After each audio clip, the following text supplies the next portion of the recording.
The last wagon of the Westbrook caravan disappeared over the horizon, leaving Temperance Neal standing alone on the dusty main street of Pahrump, Nevada. The year was 1878, and she had exactly 27 cents to her name, a small carpetbag of belongings, and a future as empty as the desert stretching out around her. She watched the dust settle with a sinking feeling in her chest, realizing only now how foolish her impulsive decision had been. 2 weeks ago, fleeing Philadelphia with a hastily packed bag and the last of her savings, becoming a mail-order bride had seemed a practical solution to her troubles. Now, with the letter from her intended groom informing her he'd married another, Temperance found herself abandoned in a frontier town where she knew not a soul. The sun beat down mercilessly as she surveyed the modest settlement. Pahrump wasn't much to look at: a dusty main street lined with weather-beaten buildings, a saloon doing brisk business despite the early hour, a general store with peeling paint, and various other establishments that comprised the beating heart of this desert outpost. Temperance straightened her back, adjusted her plain bonnet, and clutched her carpetbag tighter. She'd survived worse than this, she told herself. At 24 years old, she was no stranger to hardship, having lost both parents to influenza 3 years prior. The scandal that drove her from Philadelphia was behind her now. Here, she could start fresh if she could figure out how to survive. The Lucky Spur Saloon seemed to be the center of activity, but a respectable woman couldn't simply walk into such an establishment. Instead, she headed toward the general store, hoping to inquire about lodging or employment. The bell above the door jingled as she entered the mercantile, the cool interior a blessed relief from the Nevada heat.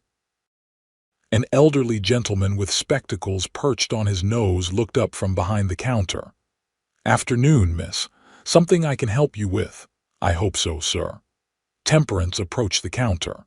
"I've just arrived in town and find myself in need of lodging and employment.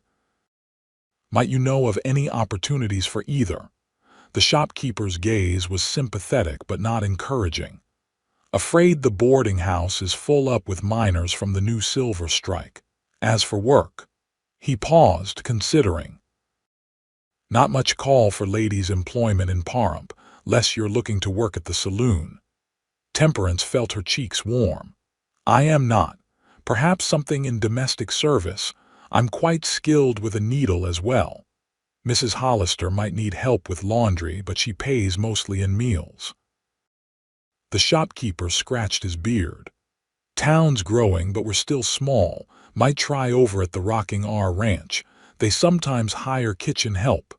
"The Rocking R," she repeated. "Belongs to Remington Caldwell, biggest spread in the territory, about 3 miles north of town." He gestured vaguely. "Can't miss it." Temperance thanked the man and stepped back onto the boardwalk, squinting against the harsh sunlight. 3 miles in this heat with her carpetbag seemed daunting, but the alternative, remaining in town with no prospects and dwindling funds, was worse. She had just started north when the sound of approaching hoofbeats made her turn. A cloud of dust heralded the arrival of a rider moving at a brisk pace. As he drew closer, Temperance moved to the edge of the boardwalk to avoid the dust. The rider slowed his horse, a magnificent chestnut stallion, as he approached. He was tall in the saddle, broad-shouldered and lean-hipped in the way of men who worked the land. His face was partially obscured by the shadow of his hat brim, but she could make out a strong jaw darkened with stubble. When he tipped his hat back, she was struck by eyes the color of a summer sky, startling against his sun-darkened skin. "Madam," he acknowledged with a slight tip of his hat. His gaze was curious as it swept over her travel-worn appearance and the carpetbag at her feet. "Good afternoon," she replied, inclining her head politely. He glanced around as if expecting to see someone accompanying her.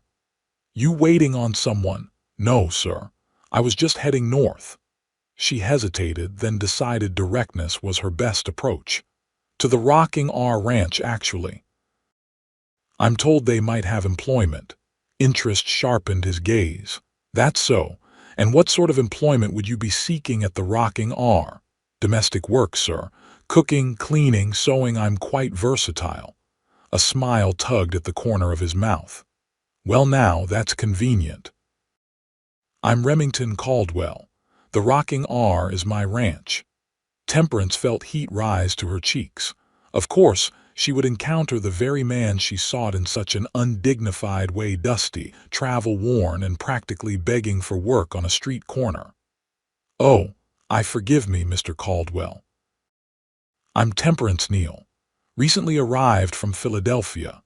She didn't offer more of her story, not wanting to appear more desperate than she already did. Philadelphia is a long way from Pahrump. His eyes narrowed slightly, assessing her. What brings you all this way, Miss Neal? An opportunity that didn't materialize, she said vaguely. And now I find myself in need of employment. He studied her for a moment longer, then seemed to come to a decision. My housekeeper's been after me to hire help. Ranch is growing and she can't keep up with everything. He nodded toward her bag. That all you got? Yes, sir. Well, I can't have you walking 3 miles in this heat.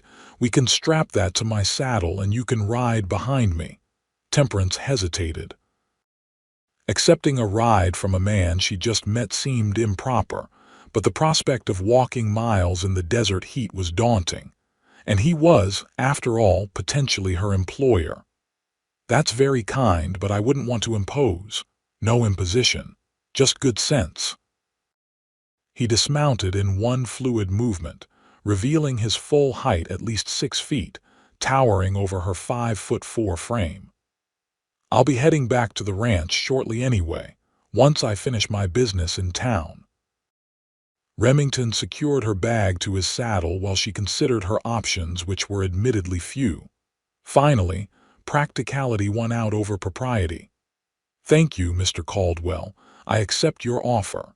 He nodded, seemingly unsurprised. I need to stop at the telegraph office and pick up some supplies. Won't take long. Care to wait for me at the Mercantile? There's shade on that porch. I will, thank you. Temperance watched as he tied his horse to the hitching post and strode toward the telegraph office, his gait confident and purposeful. There was something compelling about Remington Caldwell, something in the quiet assurance of his manner that set him apart from the few other men she'd observed in town. She seated herself on a bench outside the Mercantile, grateful for the respite from the sun. From this vantage point, she could observe the comings and goings of Pahrump's citizens. It wasn't Philadelphia, with its cobblestone streets and brick buildings, but there was a certain raw energy to the place, a sense that everything was new, still being shaped by the hands and wills of those who'd chosen to make their lives here. True to his word, Remington returned quickly, a small package tucked under his arm. He secured it to his saddlebags, then turned to her. Ready, Miss Neal, she nodded, rising from the bench. He mounted his horse in one smooth motion, then reached down to offer her his hand. Temperance hesitated only briefly before placing her hand in his. His grip was firm as he helped her swing up behind him.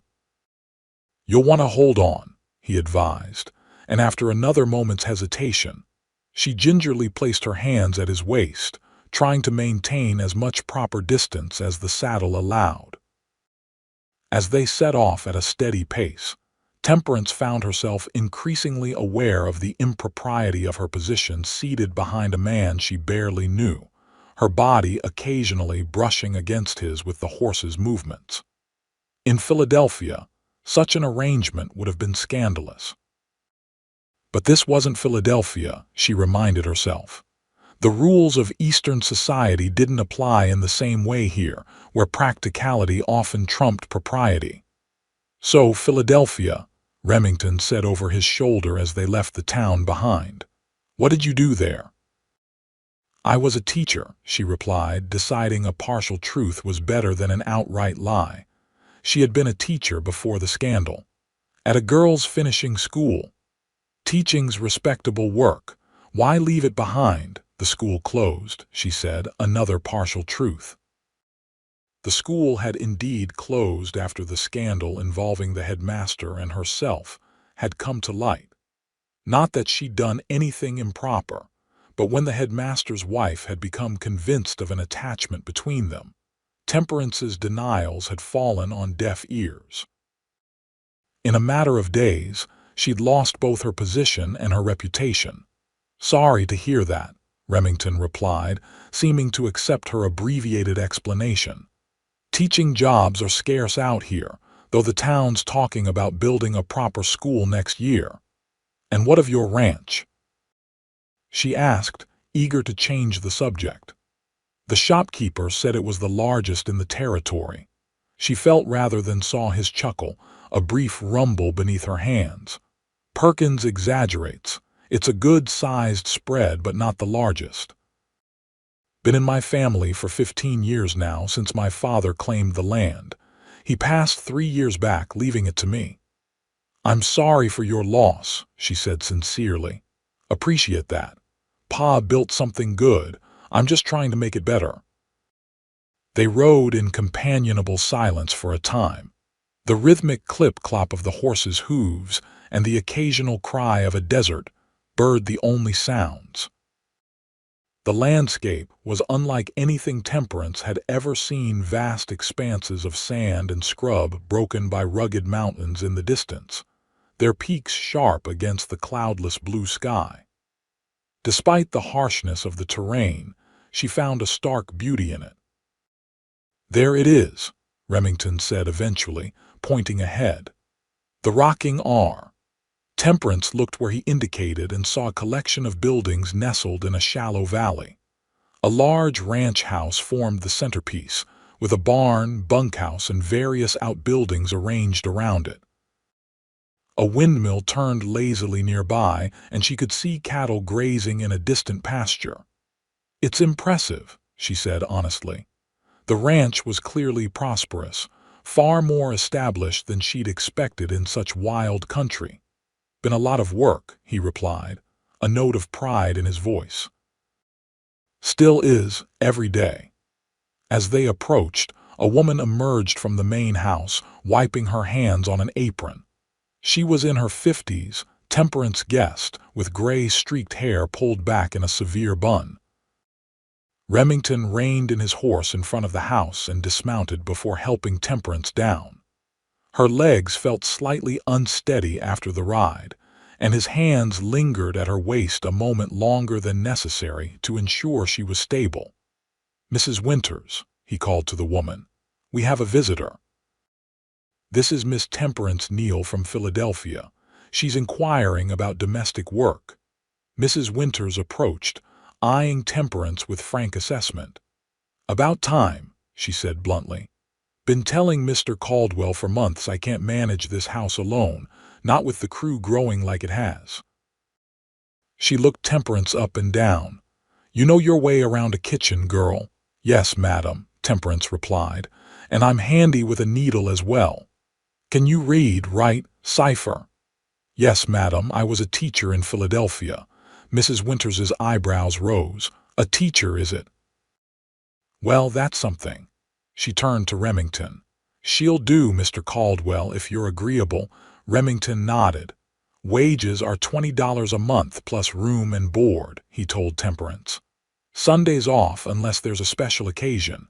Would that suit you, Miss Neal?" $20 a month was less than she'd earned as a teacher, but with room and board included, it was a generous offer considering her circumstances. "That would suit me very well, Mr. Caldwell, thank you." "Good, then it's settled." He turned to Mrs. Winters. "Get Miss Neal settled in, would you, Mrs. Winters? I need to check on that new stallion." With that, he tipped his hat to Temperance and strode off toward the barn, leaving her with the housekeeper. "Come along then, Mrs. Winters said, retrieving Temperance's carpetbag from where Remington had set it. I'll show you where you'll sleep and explain your duties." Temperance followed the older woman into the ranch house.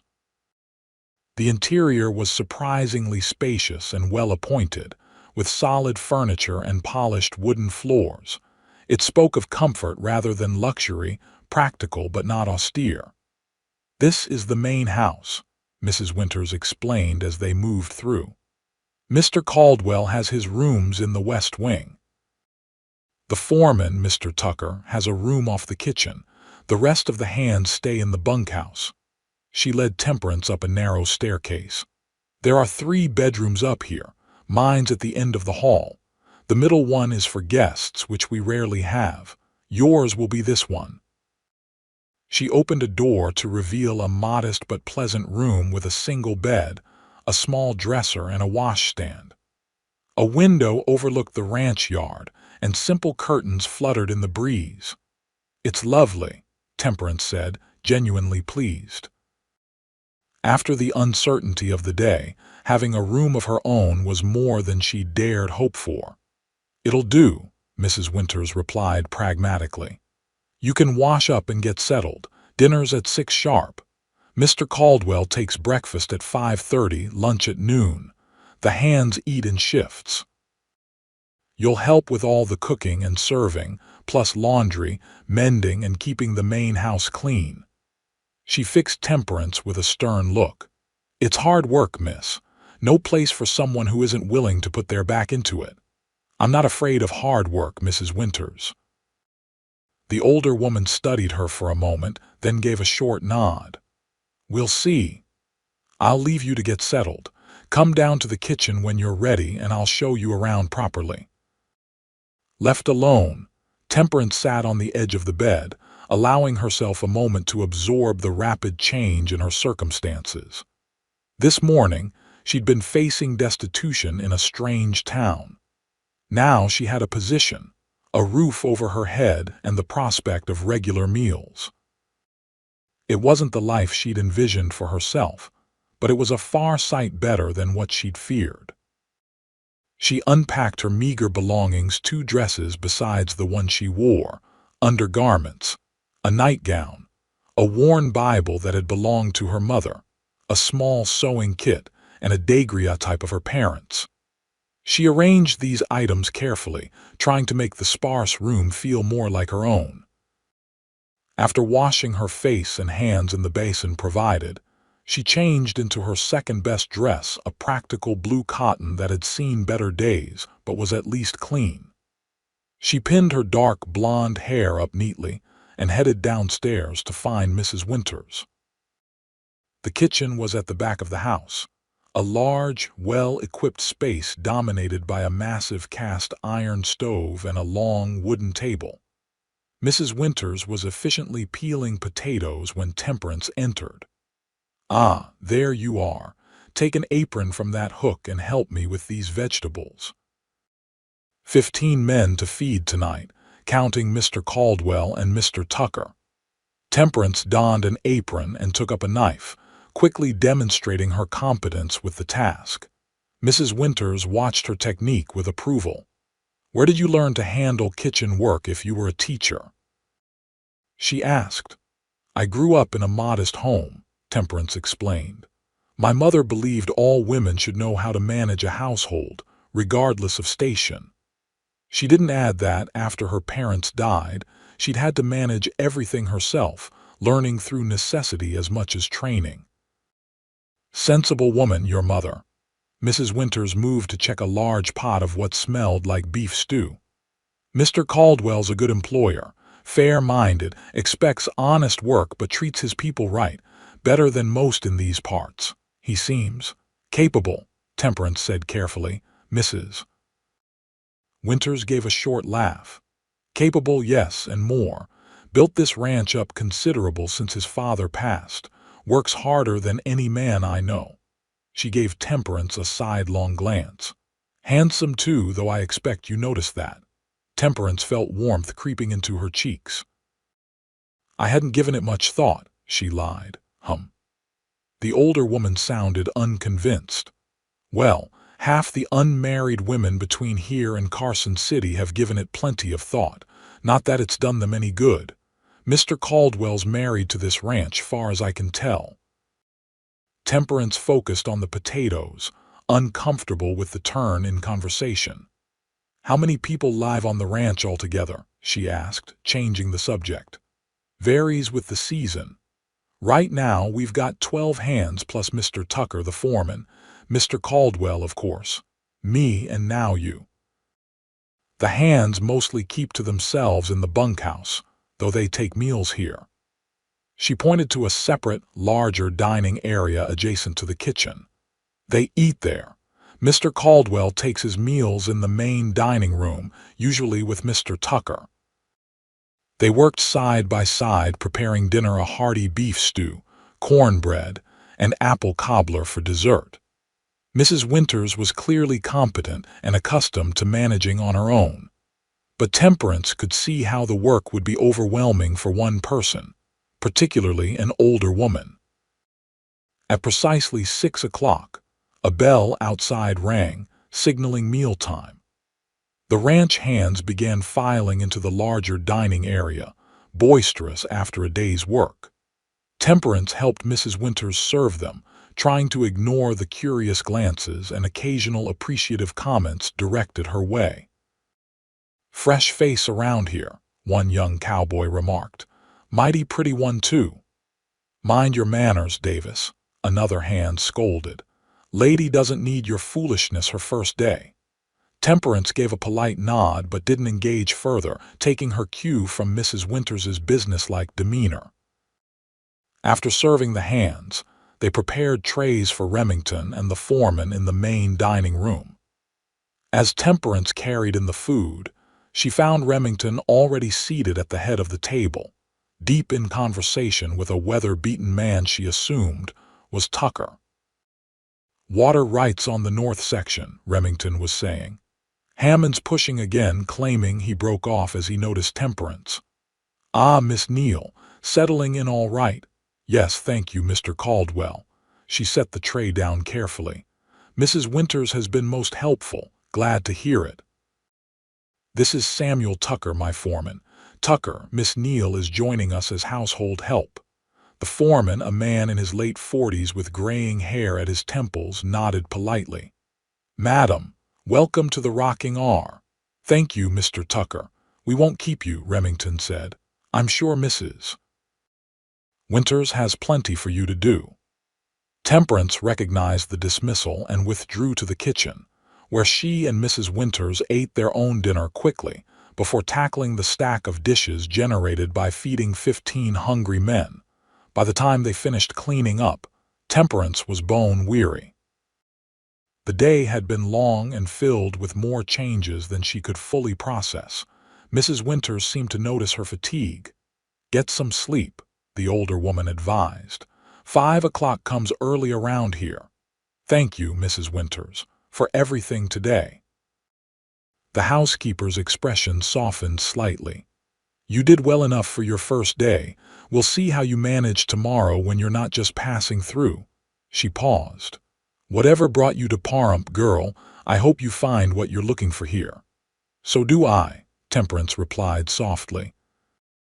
As she climbed the stairs to her room, she caught a glimpse of Remington through an open door, seated at a desk reviewing ledgers by lamplight. His profile was stern in concentration, one hand absently rubbing at the back of his neck as if to ease tension there. She hurried past, not wanting to be caught staring in her room. Temperance changed into her nightgown and sat on the edge of the bed, looking out at the vast expanse of darkening sky. Stars were appearing, more than she'd ever seen in Philadelphia, glittering like diamonds scattered across black velvet. It had been a day of unexpected turns. She'd arrived in Pahrump with nothing but a carpetbag and dashed hopes, and now found herself employed at a prosperous ranch under the roof of a man who intrigued her despite her best intentions. Temperance was under no illusions. She was here as a servant, nothing more. Whatever Mrs. Winters had implied about Remington Caldwell's eligibility was irrelevant.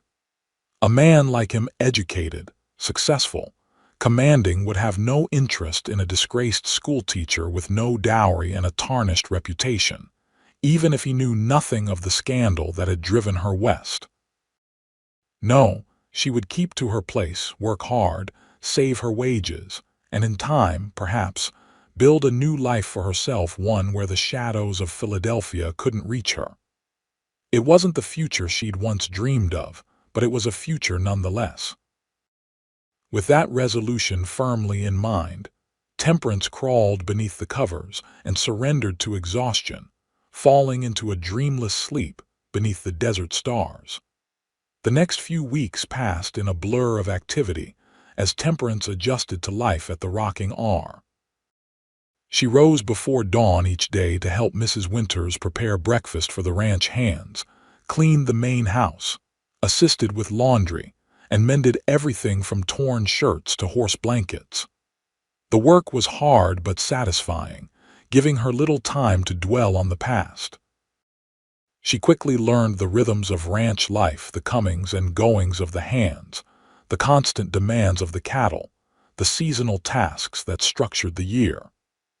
June was moving toward July, bringing increasingly scorching days that had everyone seeking shade during the hottest afternoon hours. Remington was often absent from the main house, spending long days in the saddle overseeing his operation. When their paths did cross, he was unfailingly polite but reserved, treating her with the same distant courtesy he showed Mrs. Winters. If he found her presence in his home noteworthy in any way, he gave no sign of it. Still, Temperance found herself more aware of him than she cared to admit. She noticed how the ranch hands straightened when he approached, not from fear but respect. She observed the care he took with his horses, the patience he showed with the younger hands, the quiet authority he carried without apparent effort. One evening, as she was returning to the main house after hanging laundry to dry, she came upon Remington in the barn, gently tending to a mare who had cut her leg on a strand of barbed wire. "Easy, girl," he murmured to the horse, his voice low and soothing as he carefully cleaned the wound. "That's it. You'll be right as rain soon enough." Temperance paused in the doorway, struck by the tenderness in his manner. The big, capable hands that could break a wild horse were now delicately applying a poultice to the injured leg. He glanced up, seeming unsurprised to find her watching. "Evening, Miss Neal."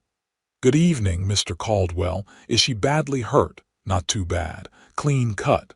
Should heal fine if infection doesn't set in." He patted the mare's neck reassuringly. "Molly here's one of our best brood mares. Foals like clockwork, strong colts every time."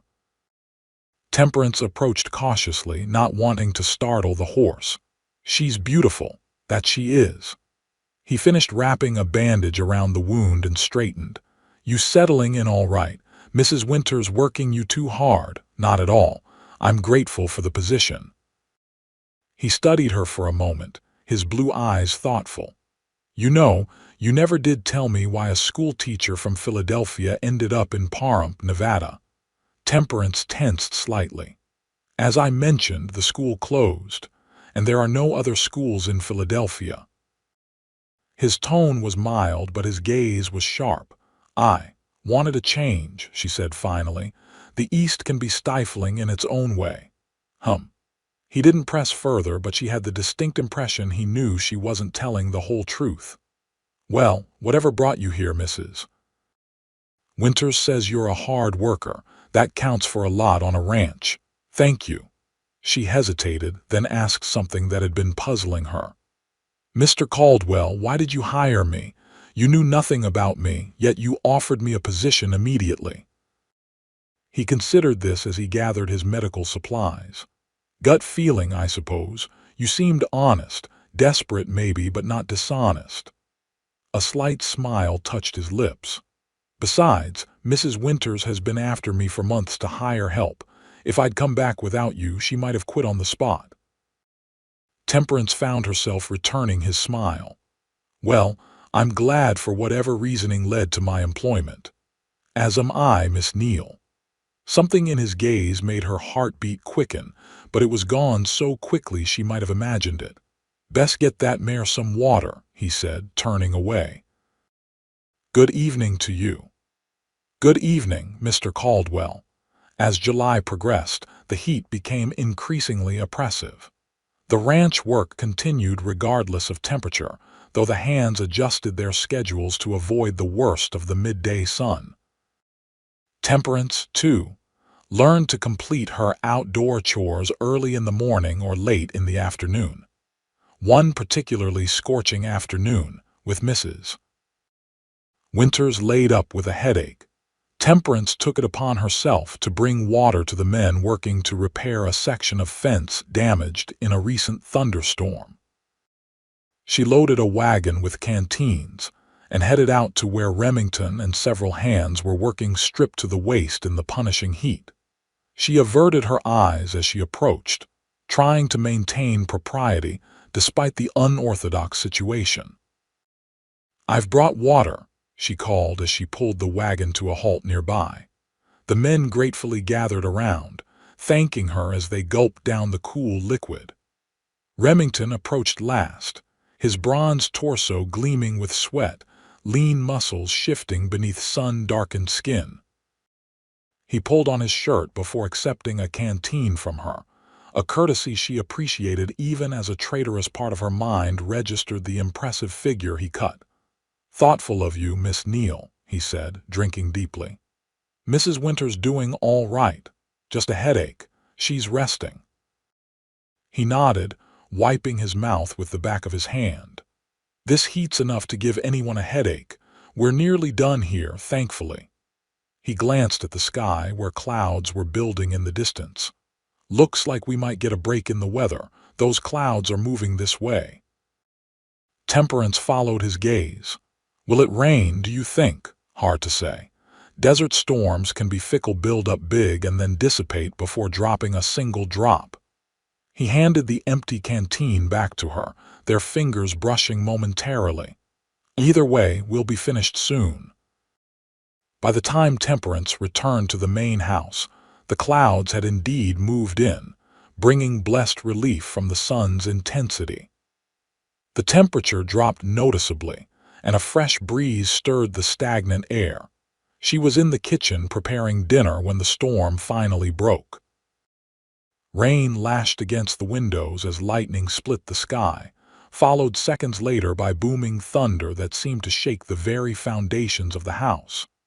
"Thank the Lord," Mrs. Winters said, recovered enough from her headache to supervise the meal preparation. "This land needs the rain." The door burst open and Remington strode in, soaked to the skin but grinning. "Got caught in it," he explained unnecessarily, water dripping from his hat and clothes onto the kitchen floor. "Never felt so good to be drenched." Temperance found herself smiling at his boyish enthusiasm. "You'll catch your death if you don't change, Mr. Caldwell." "Worth it," he replied, but he headed toward his rooms nonetheless, leaving a trail of wet footprints behind him. Mrs. Winters chuckled. "Man works too hard to remember to enjoy himself sometimes. Good to see him smile." The storm continued through dinner, a symphony of rain and thunder accompanying their meal. The hands ate quickly and retired to the bunkhouse, leaving the main house unusually quiet. Mrs. Winters, still not feeling entirely well, went to bed early, leaving Temperance to finish the evening chores alone. She was drying the last of the dishes when Remington appeared in the kitchen doorway, now dressed in dry clothes, his hair still damp from washing. "Mrs. Winters' turn in already?" he asked, looking around the empty kitchen. "Yes, her headache returned. I told her I'd finish up." He nodded, then seemed to hesitate before speaking again. "I was about to have some coffee in the study. Would you care to join me, Miss Neal, unless you're too tired from your day's work?" The invitation surprised her. In the weeks she'd been at the ranch, Remington had never sought out her company socially. Propriety suggested she should decline a young, unmarried woman sitting alone with her employer in the evening wasn't entirely proper, but she found herself nodding. "That would be nice, thank you." He led her to his study, a comfortable room lined with bookshelves and dominated by a large desk. A small fire crackled in the hearth, taking the chill from the rain-cooled air. He poured coffee from a pot warming on the hearth into 2 cups, handing one to her, before gesturing to one of 2 leather armchairs positioned near the fire. Temperance sat, cradling the warm cup between her hands. "You have quite a library, Mr. Caldwell," she observed, looking at the well-stocked shelves. "My father started it. I've added to it over the years." He settled into the other chair. Education was important to him, even out here. He used to say, just because we live in the wilderness doesn't mean our minds have to be wild. A wise sentiment. You were fortunate in your father. I was. He sipped his coffee, studying her over the rim of his cup. "And you, Miss Neal, were you fortunate in your parents? Very much so." "My father was a bookbinder, my mother a midwife. They valued learning, though neither had much formal education themselves." She smiled at the memory. "They sacrificed to send me to school, then supported my decision to become a teacher. They'd be proud of you." The simple statement touched her unexpectedly. "I hope so," she said softly. They sat in companionable silence for a while, listening to the rain and the occasional rumble of distant thunder. It was peaceful in a way Temperance hadn't experienced since arriving at the ranch, perhaps even longer. "Sometimes I forget how beautiful it is here," Remington said eventually, gazing toward the window where raindrops traced silvery paths down the glass. "Get so caught up in the work I don't see what's right in front of me." "It is beautiful," she agreed. "Different from what I'm accustomed to, but beautiful in its own right. There's a vastness to it that makes one feel both insignificant and free at the same time." He looked at her with renewed interest. "That's it exactly. Most Easterners just see emptiness and hardship." "Oh, I see the hardship," she assured him with a small laugh. "Daily, but there's more to it than that." "There is indeed." He set his empty cup aside. "You know, Miss Neal, you're not what I expected when you first arrived in Pahrump." "No, and what did you expect, honestly?" "Someone who'd last a week before fleeing back east." His expression was apologetic. "Eastern ladies don't typically take to ranch life." "I'm not typical then," she said, lifting her chin slightly.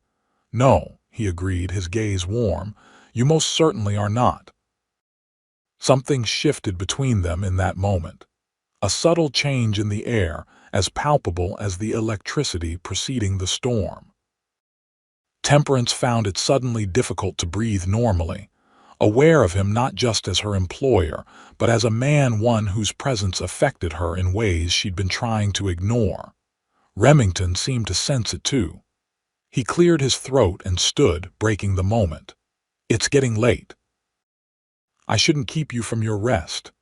"Yes, of course." She rose as well, setting her cup aside. "Thank you for the coffee, Mr. Caldwell, and the company." "Remington," he said suddenly, "when it's just us. You could call me Remington." The suggestion hung between them, another small shift in their relationship. "Then you must call me Temperance," she replied, her voice steadier than she felt. "Temperance," he repeated, as if testing the sound of it.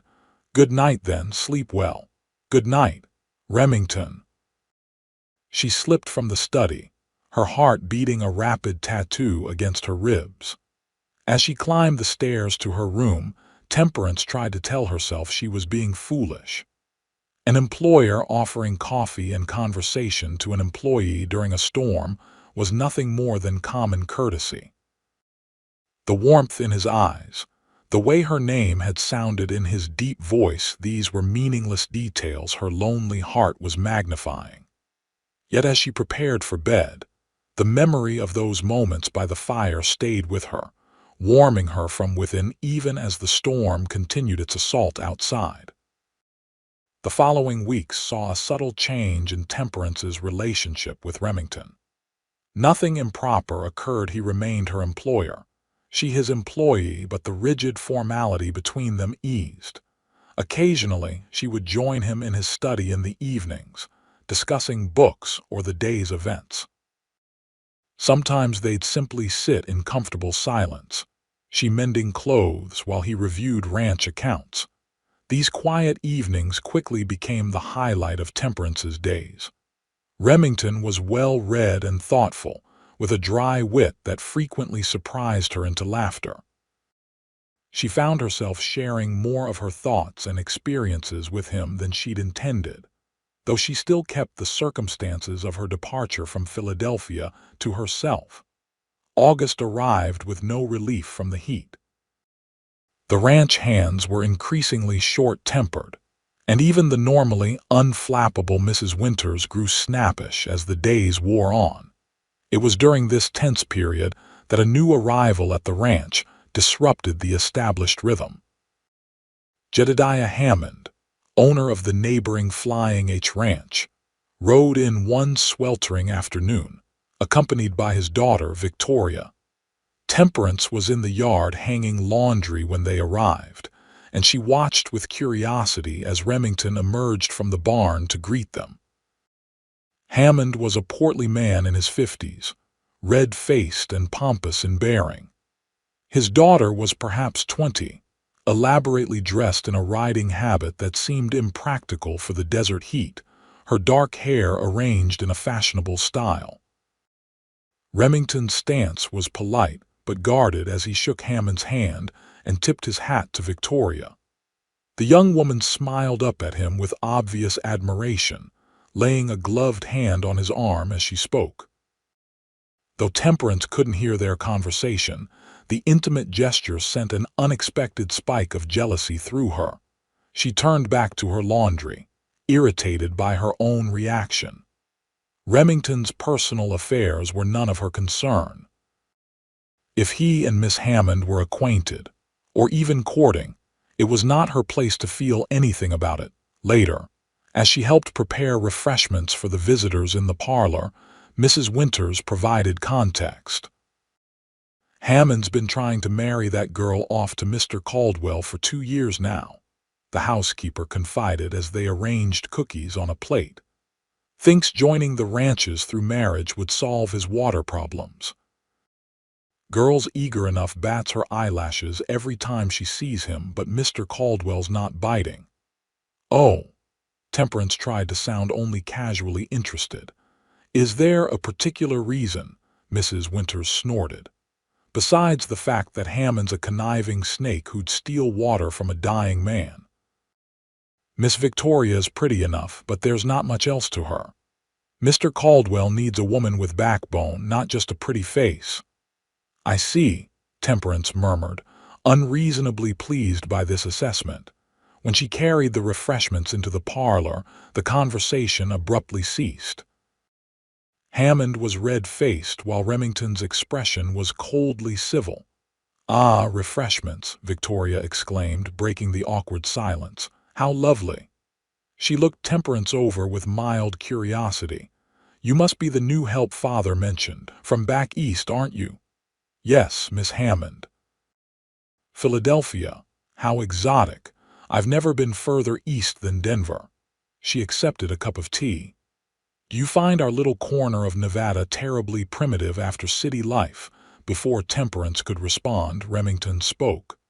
"Miss Neal has adapted admirably to ranch life. She's become quite indispensable to our operation." The warm praise surprised and pleased Temperance, though she kept her expression neutral as she served the remaining refreshments. "How resourceful of you," Victoria said with a thin smile that didn't reach her eyes. "I've never had a head for domestic matters myself. Father says that's what servants are for." Hammond chuckled indulgently. "My Victoria was educated at Miss Porter's school in Connecticut, accomplished in music, art, and French, not meant for household drudgery." Not everyone finds satisfaction in the same pursuits, Remington remarked mildly. Personally, I've always respected those who aren't afraid of honest work. The subtle rebuke was not lost on the Hammonds. Victoria's smile tightened, and her father cleared his throat uncomfortably. Yes, well, speaking of work, Hammond said, shifting topics, I've come about that northern section again, Caldwell. My offer still stands. And my answer remains the same, Remington replied firmly. The north section isn't for sale at any price. Hammond's expression darkened. You're being unreasonable. That land's more valuable to me than to you, with the creek running through it. Which is precisely why I won't sell. My cattle need that water. I'm offering well above market value. It's not about money, Hammond. The older man's face reddened further. Is this still about that business with your father? That was years ago, and nothing was ever proven. Remington's expression hardened. This conversation is over. You're welcome to refreshments before you leave, but I won't discuss selling the north section again. An uncomfortable silence fell. Temperance, feeling increasingly awkward as witness to this tense exchange, murmured an excuse and withdrew to the kitchen. Mrs. Winters was waiting expectantly. Well, what happened? Mr. Hammond wants to buy land from Mr. Caldwell. Mr. Caldwell refused. Temperance kept her voice low. There seems to be some history between them regarding Mr. Caldwell's father. The housekeeper scowled. Ought to be history between them. Hammond tried to claim this land was rightfully his when old Mr. Caldwell first settled it. When that didn't work, there was trouble with cattle going missing, water rights being contested. Nothing could ever be proven, but everyone knew Hammond was behind it. How dreadful, Temperance said, genuinely shocked. That's not the half of it. When Mr. Caldwell took over after his father died, Hammond started pushing to buy the north section. Convenient, since it has the best water access in the region. Mrs. Winters shook her head disgustedly. Now he's trying to use that daughter of his as bait. As if Mr. Caldwell would fall for such an obvious trap. Before Temperance could respond, the parlor door opened, and Hammond's voice carried clearly. You'll regret this stubbornness, Caldwell. There are other ways to settle land disputes out here. Is that a threat, Hammond? Remington's voice was dangerously quiet. A warning between neighbors. Come, Victoria. We're leaving. Temperance and Mrs. Winters exchanged alarmed glances as heavy footsteps crossed the foyer and the front door slammed. Moments later, Remington appeared in the kitchen doorway, his expression thunderous. I apologize you had to witness that, he said stiffly. Hammond has never understood the meaning of the word no. No apology necessary, Temperance assured him. Are you concerned about his warning? Remington's jaw tightened. Hammond's more bluster than action these days, but we'll increase patrols around the north section, just in case. He ran a hand through his hair in frustration. Last thing I need with everything else going on. Mrs. Winters clucked sympathetically. Don't let him get under your skin, that's what he wants. I know, he sighed, some of the tension leaving his shoulders. I'd better inform Tucker about Hammond's visit. Excuse me, ladies. After he left, Temperance turned to Mrs. Winters. Would Mr. Hammond really cause trouble over land? The older woman's expression was grim. There's nothing some men won't do for water in this country, Miss Neal. Nothing at all. The confrontation with Hammond cast a shadow over the ranch in the days that followed. Remington doubled the patrols around the property's borders, particularly the disputed northern section. The hands went about their duties with weapons close at hand, and an air of watchful tension pervaded the rocking R. Temperance found herself watching Remington with concern. He worked longer hours than ever, often returning to the main house well after dark, exhaustion etched in the lines of his face. Their evening conversations grew shorter as he frequently fell asleep in his chair. the day's strain taking its toll. A week after the Hammonds' visit, disaster struck. Temperance was awakened in the pre-dawn hours by shouting and the pounding of hooves in the yard. She hurried to her window to see men mounting up, lanterns bobbing in the darkness as they rode out. Throwing on a dress and shawl, she rushed downstairs to find Mrs. Winters in the kitchen, her face grave as she stoked the stove to life. "What's happening?" Temperance asked. "Fire at the north boundary. Tucker spotted it about an hour ago." The housekeeper's voice was tight with worry. "Mr. Caldwell and the hands have gone to fight it. A fire. But it hasn't been lightning. No lightning needed when there's men like Hammond about," Mrs. Winters said grimly. "Start making coffee and sandwiches. They'll need food and drink when they return." They worked in tense silence, preparing for the men's return while the eastern sky gradually lightened with dawn. It was mid-morning before the first riders appeared, blackened with soot and smoke, their expressions grim. Tucker entered the kitchen first, accepting a cup of coffee with a grateful nod. "Lost about 50 acres of grazing land," he reported. "Could have been worse if we hadn't caught it early. Boss is still out there with some of the men making sure it's completely out." "Any injuries, Mrs. Winters asked. "Burns and smoke, nothing serious. Davis got kicked by his horse when it spooked, but no broken bones." "And Mr. Caldwell?" Temperance couldn't help asking. Tucker's expression softened slightly. "He's fine, Miss Neal. Dirty and mad as hell, but fine." Relief flooded through her, stronger than she'd anticipated. She busied herself preparing more food, trying to hide the depth of her reaction. It was late afternoon when Remington finally returned. His clothes were filthy, his face streaked with soot, and weariness radiated from him in almost palpable waves. He accepted the coffee Temperance offered with a grateful nod. "Fire's out," he reported. "Lost some good grazing land, but the creek and buildings are untouched." "Hammond, Mrs. Winters asked bluntly. "Can't prove anything." His voice was tight with controlled anger. "Fire started on our side of the boundary, but there were fresh hoof prints nearby that didn't match our horses." "What will you do?" Temperance asked. Remington's gaze was hard. "What I can legally do is limited, but I'll be riding to town tomorrow to speak with the sheriff, for whatever good that'll do." He set down his empty cup with a sharp click. "I need to clean up." After he left, Temperance exchanged worried glances with Mrs. Winters. "The sheriff will help surely." The housekeeper snorted. "Sheriff Daniels? Man couldn't find his own shadow at noon. Besides, Hammond's got money and friends in Carson City. Law tends to look the other way when it comes to his doings." The prediction proved accurate.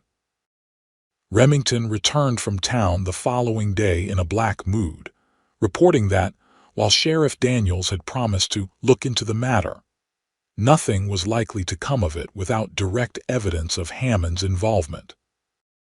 That evening, Temperance found Remington in his study, a glass of whiskey in hand as he stared into the fire. She hesitated in the doorway, unsure if her company would be welcome given his mood. He sensed her presence and looked up. "Come in, Temperance. I'm poor company tonight, but I'd welcome a distraction from my thoughts." She entered, settling into what had become her chair. "Would you prefer to be alone?" "No." He took a sip of whiskey. "Being alone gives me too much time to think about riding over to the Flying H and confronting Hammond directly." "Which would be unwise," she observed. A ghost of a smile touched his lips. "Extremely. Doesn't make it less tempting." He swirled the amber liquid in his glass. "My father always said a man who seeks revenge should dig 2 graves. Wise advice I'm trying to remember. Your father sounds like he was a good man, the best I've known." Remington's expression softened with memory. "Built this place from nothing, taught me everything worth knowing." His hand tightened on his glass. Hammond made his life difficult at every turn, yet Pa never stooped to his level. Said a man's character is judged by how he behaves toward those who wrong him, not just those who treat him well. He was right, Temperance said softly. I know. He sighed heavily. Doesn't make it easier to swallow Hammond's latest move. They sat in companionable silence for a time, the crackling fire the only sound between them. Tell me something about Philadelphia, Remington said eventually. Something good you remember. The request surprised her, but she welcomed the change of subject. There was a park near my parents' home, not large, but it had the most beautiful cherry trees. In spring, when they blossomed, it was like walking through pink clouds. My father used to take me there on Sundays after church. Sounds peaceful. It was. She smiled at the memory. What about you? Have you always lived here, born in St. Louis? Came west with my parents when I was 8. Pa had dreams of ranching and Ma was adventurous enough to follow him. A shadow crossed his face. She died of fever when I was 12. Just Pa and me after that. I'm sorry, she said, understanding now why he never spoke of his mother. He acknowledged her sympathy with a nod. Pa never remarried, though plenty of widows set their caps for him, said he'd had his one great love. He glanced at her. What about your parents? A happy match, very much so. They were devoted to each other until the end. Her voice softened with memory. They died within a week of each other, influenza. I always thought perhaps my father simply couldn't bear to live without my mother. That kind of love is rare, Remington observed, worth more than gold or land or anything else a person might acquire. Yes, she agreed. I've always thought so.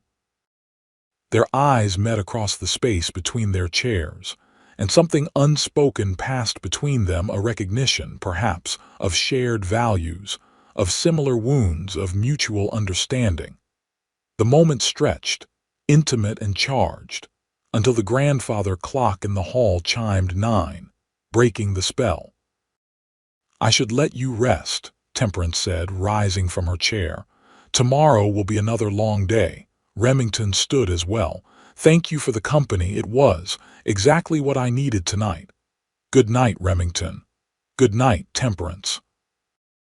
As she climbed the stairs to her room, Temperance acknowledged a truth she'd been trying to ignore. She was falling in love with Remington Caldwell.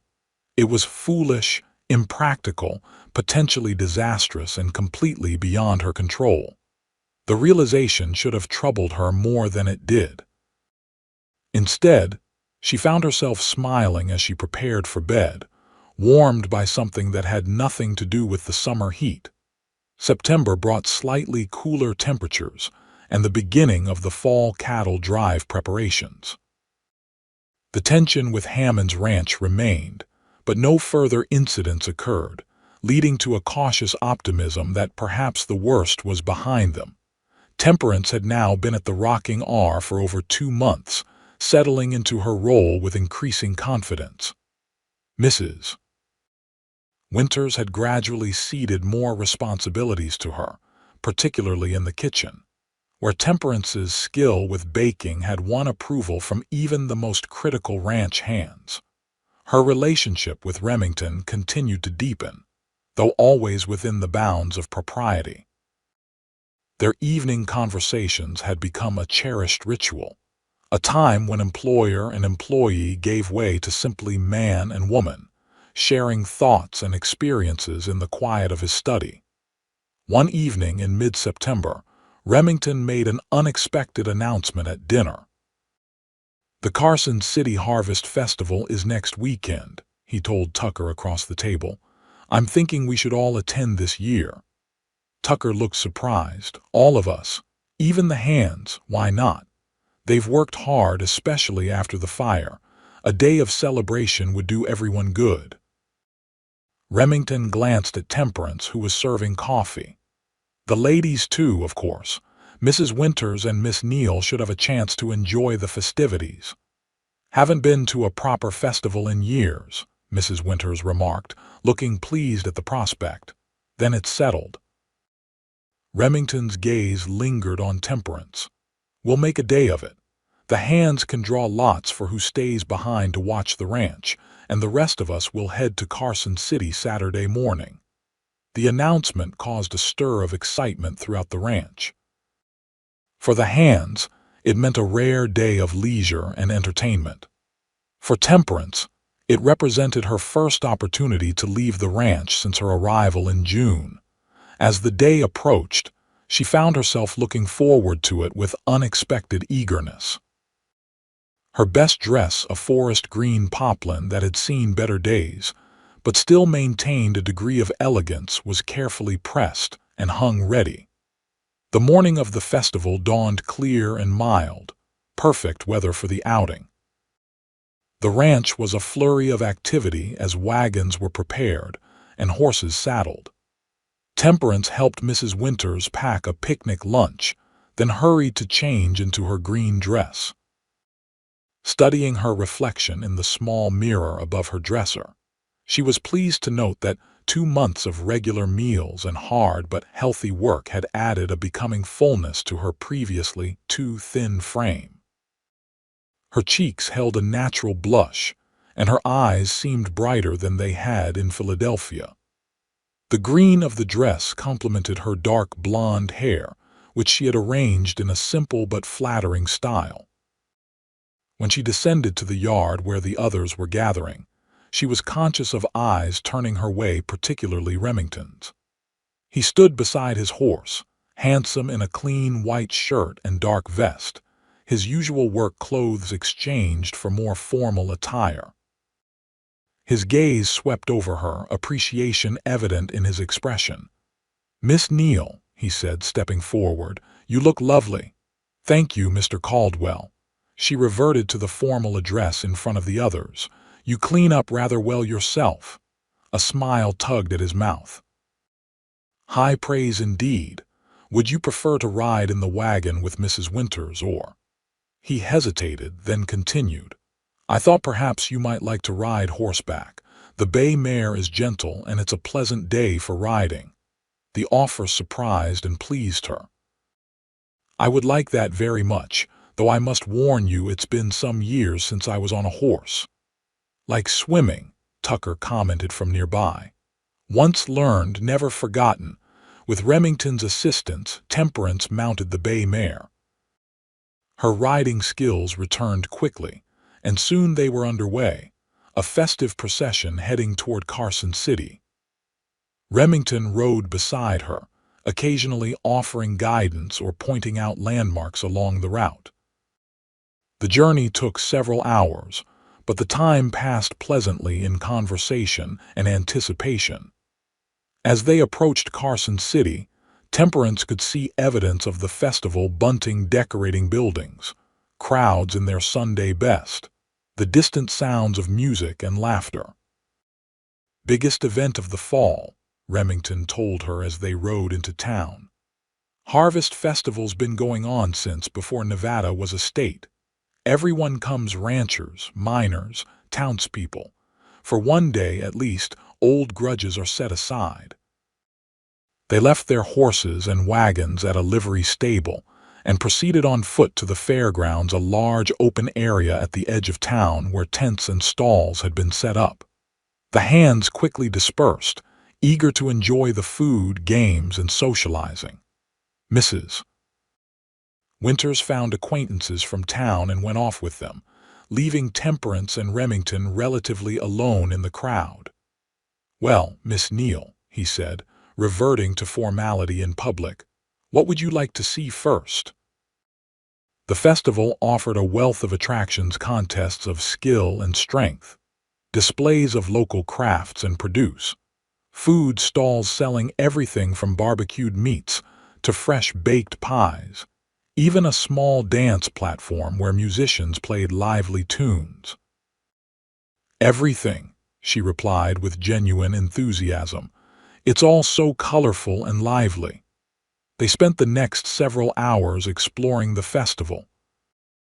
Remington proved to be an attentive companion, ensuring she didn't miss any of the highlights, introducing her to acquaintances they encountered, and treating her to various delicacies from the food stalls.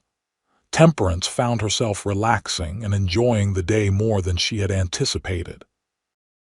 Away from the ranch, their relationship felt different, less defined by employer and employee, more like a gentleman escorting a lady at a social event.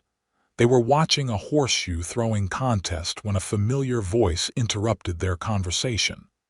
"Caldwell, didn't expect to see you here." Hammond approached, Victoria on his arm, both dressed expensively for the occasion. Victoria's eyes widened slightly as she took in Remington and Temperance standing together. "Hammond," Remington acknowledged stiffly. "Miss Hammond. Miss Neal, isn't it?" Victoria's gaze assessed Temperance's modest green dress with poorly concealed disdain.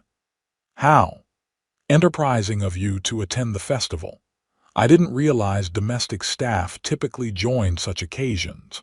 Before Temperance could respond to the thinly veiled insult, Remington spoke. "Miss Neal is here as my guest, Miss Hammond, and I consider myself fortunate in her company." Hammond's eyebrows rose. "Is that so? Well, well." His gaze turned calculating as it shifted between them. "Victoria, my dear, didn't you wish to see the quilting display?" "I believe it's in that tent over there." Victoria looked as though she wanted to object but allowed her father to steer her away, throwing a venomous glance over her shoulder at Temperance. "I apologize for their rudeness," Remington said once they were out of earshot. "No apology necessary." "Miss Hammond clearly considers me beneath her notice." "Then she's a fool," he replied with unexpected vehemence. "You're worth 10 of her." Temperance felt warmth spread through her at the compliment. "Thank you, that's very kind." "Not kind, honest." His expression softened. "Would you like to dance? The musicians are quite good." The invitation made her heart skip. "I'd like that very much." He led her to the dance platform, where several couples were already moving to the lively tune of fiddles and banjos. When he placed one hand at her waist and took her other hand in his, Temperance felt a flutter of anticipation that had nothing to do with the dance itself. Remington proved to be a capable dancer, guiding her confidently through the steps of the country dance. Temperance followed his lead easily, the years of social dancing from her Philadelphia days returning to her muscles. They moved well together, anticipating each other's movements with a natural harmony that drew appreciative glances from onlookers. As the music slowed into a waltz, Remington drew her slightly closer, still proper, but intimate enough that she could detect the clean scent of soap and leather that she'd come to associate with him. His blue eyes held hers as they turned about the platform, and for those few minutes, the rest of the festival seemed to fade away. "You dance beautifully," he said, his voice low enough that only she could hear. "As do you. I wouldn't have expected a rancher to be so accomplished." A smile touched his lips. "My mother insisted I learn, said no son of hers would stomp around a dance floor like a bear with a sore paw." The image made her laugh, the sound carrying lightly over the music. His eyes crinkled with answering amusement. And in that moment, something shifted between them, a barrier falling away, a possibility opening. The waltz ended all too soon, and they reluctantly stepped apart as the musicians paused for a break. Remington's hand remained at the small of her back as he guided her from the platform. "Shall we find something to drink?" he suggested. "It's thirsty work, dancing." They were making their way toward a refreshment stand when Tucker intercepted them, his expression concerned. "Boss, got a situation. Mason just rode in from the ranch, says there's trouble." Remington's expression immediately grew serious. "What kind of trouble?" "Hammond's men cut the fence in the north section. Cattle are scattered halfway to the territory line. Mason and the boys who stayed behind are trying to round them up, but they're outnumbered." Temperance watched Remington's jaw tighten, a muscle working in his cheek as he controlled his anger. "Get our men," he ordered Tucker. "We need to head back immediately. Already on it." They're gathering at the livery. Remington turned to Temperance, regret clear in his expression. "I'm sorry to cut the day short, but you need to go," she finished for him. "Of course, I understand. Mrs. Winters can stay in town with friends if she wishes, but I'd feel better if you returned with us. The situation may be volatile." "I'll come back with you," she assured him. They hurried to the livery where the rocking R hands were already mounting up, faces grim. Mrs. Winters, informed of the situation, elected to stay with friends in town, promising to return to the ranch the following day. The festive mood of the morning was entirely gone as they rode hard back to the ranch, tension evident in every line of Remington's body. Temperance kept pace beside him, her pleasant memories of their dance overshadowed by concern for what awaited them. They arrived to find chaos. Fences were down in multiple locations along the northern boundary, and cattle had scattered across miles of territory. The hands who had remained behind were exhausted from hours of attempting to contain the situation. "Deliberate," Mason reported grimly as they surveyed the damage. "Had to be Hammond's men. Found boot prints and empty whiskey bottles by the cut fences." Remington's expression was thunderous. "Tucker, organize the men into groups. We need to get those cattle back before dark. Davis, check the creek, make sure they haven't tampered with our water as well." As the men dispersed to their tasks, Remington turned to Temperance. "You should go to the house. This could get ugly if Hammond's men are still around." "Be careful," she urged, touching his arm briefly before heading toward the main house.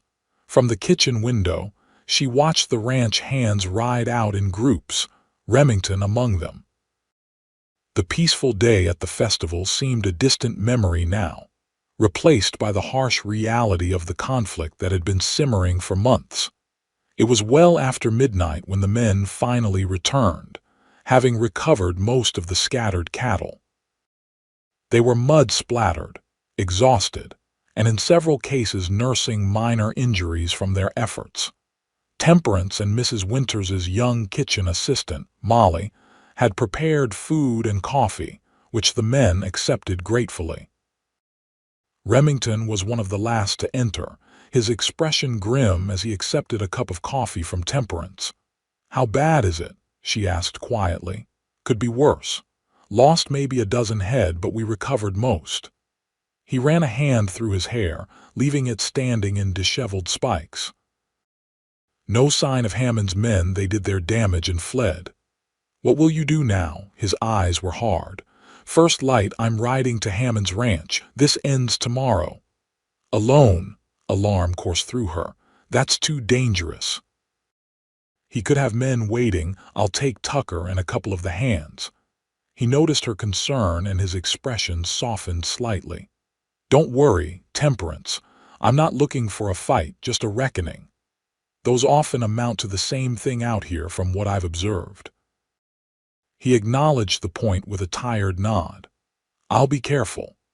Temperance wanted to say more, to beg him not to go, to express the fear that had gripped her heart at the thought of him confronting Hammond, but it wasn't her place.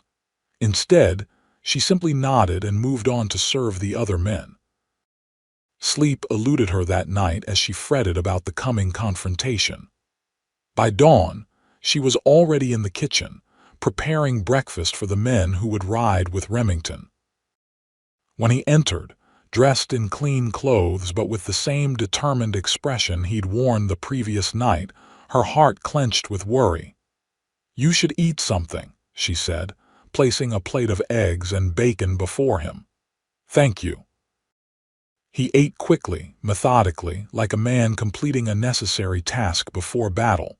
When he and the others prepared to leave, Temperance followed him onto the porch, unable to let him go without a word. "Remington," she called softly. He turned back, his expression softening as he looked at her. "I'll be back before sundown," he promised, seeming to read her unspoken concern. "See that you are." She managed a small smile. "We're having beef stew for dinner. Mrs. Winters will be put out if you miss it." A brief answering smile touched his lips. "Can't have that." He hesitated, then stepped closer, his voice dropping. "Temperance, yesterday at the festival before everything happened. It was one of the best days I've had in a long time." The simple admission warmed her. "For me as well." He nodded, seeming to take strength from her words, then turned and mounted his horse. With Tucker and 3 other hands, he rode out, heading toward the Flying H Ranch. The day passed with excruciating slowness. Temperance went through her usual routines: laundry, cleaning, food preparation, but her mind remained fixed on Remington and the confrontation with Hammond. What if things turned violent? What if Hammond had men waiting to ambush them? Mrs. Winters, who had returned from town that morning, seemed equally concerned, though she tried to hide it beneath her usual brisk efficiency. "They'll be fine," she assured Temperance, though her frequent glances toward the window betrayed her own anxiety. "Mr. Caldwell's not a hothead." It was late afternoon when they finally heard riders approaching. Temperance and Mrs. Winters rushed to the porch, watching anxiously as Remington, Tucker, and the others rode into the yard. All appeared unharmed, though Remington's expression was difficult to read. "Well, Mrs. Winters demanded as soon as they dismounted. Tucker answered when Remington remained silent. Hammond wasn't there. Gone to Carson City on business, according to his foreman. Left instructions not to expect him back for several days. "Convenient," Mrs. Winters commented acidly. Remington finally spoke, his voice tight with controlled anger. "Coward's running. He knows I can prove it was his men who cut the fences. Mason found a monogrammed handkerchief by one of the cuts JH. "What now?" Temperance asked. "We fix the fences, double the patrols. And I send a message to Hammond through channels he can't ignore." He turned to Tucker. "Ride back to Carson City. Find Judge Wilson. Tell him I'm filing formal charges and requesting a restraining order against Hammond and his men." Tucker nodded and headed back to his horse, not even pausing for refreshment after the long day. Remington's gaze met Temperance's. "I'd appreciate a word in private if you have a moment." She nodded, following him into the house and to his study, where he closed the door behind them, unusual as he typically left it ajar when they spoke alone. "Is everything all right?" she asked, concerned by his somber demeanor. "No," he said bluntly. "I don't believe Hammond's absence is coincidental." He paced to the window, then back. "Word in town is that he's been making inquiries about you." Temperance felt a cold knot form in her stomach. "About me? Why would he, to use against me, I assume? He's seen us together, probably guessed that I care for you." Remington's gaze was direct, almost challenging, as if daring her to contradict this statement. When she didn't, he continued. "Hammond's the type to strike at what a man values when he can't win otherwise." The implication that he valued her, cared for her, would have been thrilling under other circumstances. Now, it only intensified her apprehension. "What sort of inquiries?" she asked, dreading the answer. "He's wired contacts in Philadelphia, asking about a school teacher named Temperance Neal." His expression softened. "Temperance, whatever happened back east, it doesn't matter to me. But if there's anything I should know, anything Hammond might try to use, there was a scandal," she admitted, her voice barely above a whisper. "At the school where I taught, the headmaster. He developed an attachment to me, though I gave him no encouragement. His wife discovered his feelings and accused me of impropriety." The words came harder now. There was nothing to the accusation, but in such situations, the truth rarely matters.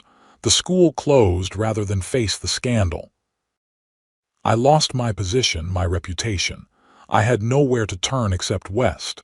Remington listened without interrupting, his expression grave but not judgmental. When she finished, he was silent for a long moment. "Thank you for telling me," he said finally. "It changes nothing about how I see you." Relief washed through her. "You believe me?" "Of course I do." He stepped closer, taking her hands in a gesture more intimate than any they had shared before. "Temperance.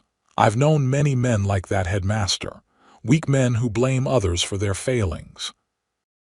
You deserved better than to bear the consequences of his inappropriate feelings." Tears pricked at her eyes, unexpected and unwelcome. "I feared if you knew what, that I'd think less of you." He squeezed her hands gently. "I've watched you work tirelessly for months, seen your kindness, your intelligence, your strength. Nothing Hammond could discover would change what I know of your character." The simple declaration, delivered with such conviction, touched her deeply. Without thinking, she raised one hand to his cheek, the gesture as natural as breathing. "Thank you." For a breathless moment, they stood close enough that she could feel the warmth of him, see the small flecks of darker blue in his eyes. His gaze dropped briefly to her lips, then back to her eyes, a question in them that made her heart race. The study door opened abruptly, shattering the moment. Mrs. Winters stood there, looking apologetic but urgent. "Begging your pardon, Mr. Caldwell, but Sheriff Daniels is here. Says it's important." Remington stepped back, his professional demeanor returning. "Thank you, Mrs. Winters. I'll see him immediately." As he left, he gave Temperance one last look, a promise, she thought, that their conversation wasn't finished. In the days that followed, tensions between the rocking R and the flying H reached new heights. Sheriff Daniels had brought news that Hammond was indeed filing countercharges, claiming Remington's men had trespassed on his property and sabotaged his equipment. The sheriff, clearly uncomfortable being caught between two powerful ranchers, had suggested a cooling-off period while the judge considered both sides. Remington had agreed, but he'd also increased security measures around the ranch. Men patrolled in pairs now, and no one ventured near the northern boundary alone. The atmosphere was tense, everyone waiting for Hammond's next move. Despite this, or perhaps because of it, Remington and Temperance found themselves drawing closer. Their evening conversations continued, taking on a new depth and intimacy after her revelation about Philadelphia. Though propriety still governed their interactions, there was an unspoken acknowledgement between them that their feelings had grown beyond mere friendship. September gave way to October, bringing cooler nights and mornings, though the days remained warm. The ranch began preparations for winter, ensuring adequate hay supplies, checking buildings for repairs, completing the fall roundup and cattle sales. It was during this busy period that Remington was forced to make a week-long trip to San Francisco regarding ranch business. He was clearly reluctant to leave, particularly with the Hammond situation unresolved, but the business couldn't be postponed. "Tucker will be in charge while I'm gone," he told Temperance the evening before his departure. They were in his study, the familiar setting of so many important conversations between them. "I've instructed the men to remain especially vigilant. Hammond's been too quiet lately. Makes me wonder what he's planning. Perhaps the judge's involvement has made him reconsider his actions," she suggested, though neither of them believed it. "Perhaps." He hesitated, then continued in a more personal tone. "I'll miss our evening talks." The simple admission warmed her. "As will I." He rose and moved to his desk, opening a drawer. "I have something for you. Was going to wait until Christmas, but with everything that's happened." He retrieved a small package wrapped in plain brown paper and handed it to her. "Open it." Curious, Temperance unwrapped the package to reveal a small leather-bound book of poetry, Tennyson's works, a beautiful edition with gilt-edged pages. "Remington," she breathed, running her fingers over the embossed cover. "It's beautiful." "But when did you ordered it from San Francisco after you mentioned how much you enjoyed his poems?" He looked slightly self-conscious. "Thought you might like having your own copy." The thoughtfulness of the gift touched her deeply. "I'll treasure it, thank you." Their eyes met, and again she felt that magnetic pull between them, stronger now than ever before.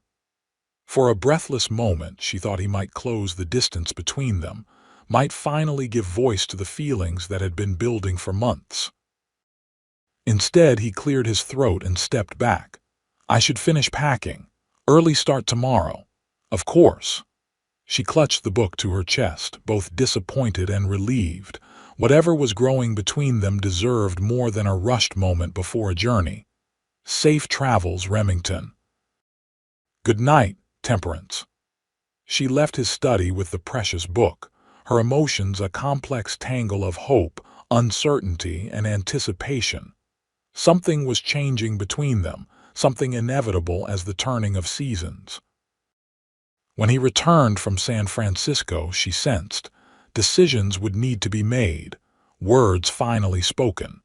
Remington departed early the next morning before dawn. Temperance rose to see him off, their farewell brief but laden with unspoken feelings. As she watched him ride away, she felt a pang of foreboding that had nothing to do with Hammond or ranch troubles, a strange sense that things were about to change irrevocably. The first few days of his absence passed uneventfully. Ranch operations continued under Tucker's capable management, and Temperance fell into a routine that helped distract her from Remington's absence.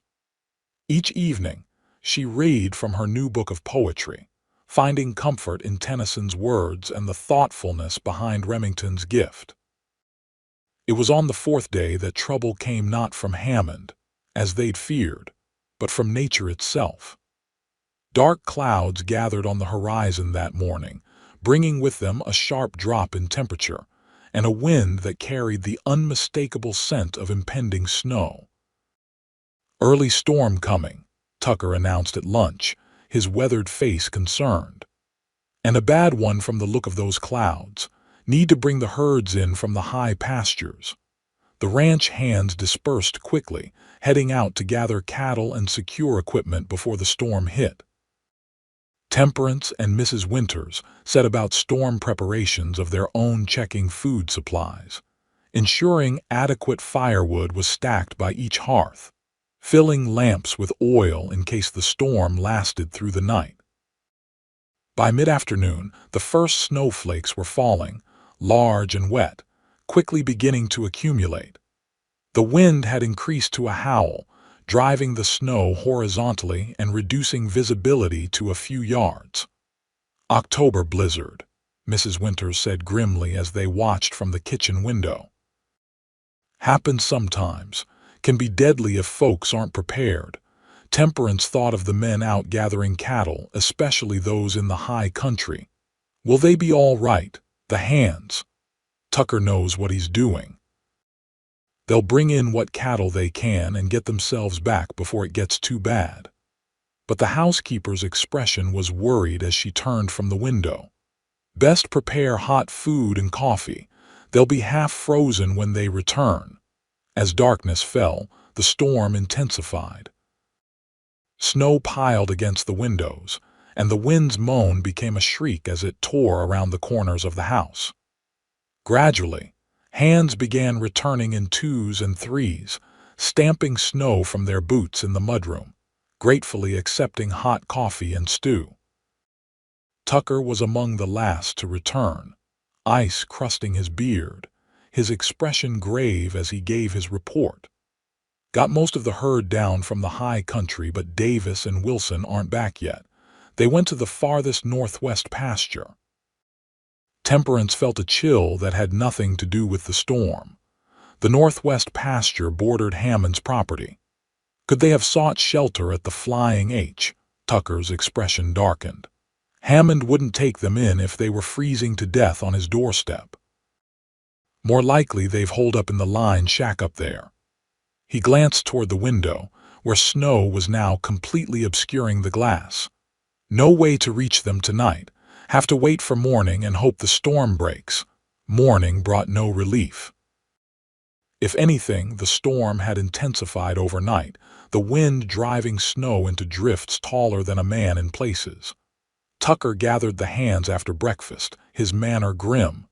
Davis and Wilson are still out there. We need to try to reach them. He looked around the group of men. Need volunteers. Won't lie to you, it's dangerous going out in this. But those boys need help. Every hand volunteered immediately. Tucker selected 3 of the strongest, most experienced riders, and they began preparing for the rescue attempt, layering clothing, packing supplies, readying the sturdiest horses. As they made ready to depart, Temperance approached Tucker. "Is there anything I can do?" The foreman's expression softened slightly.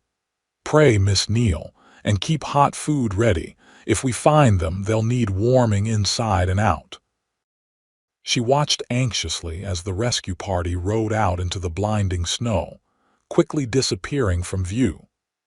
Then she returned to the kitchen, where she and Mrs. Winters prepared healing broths, hot coffee, and bandages, everything that might be needed when the men returned.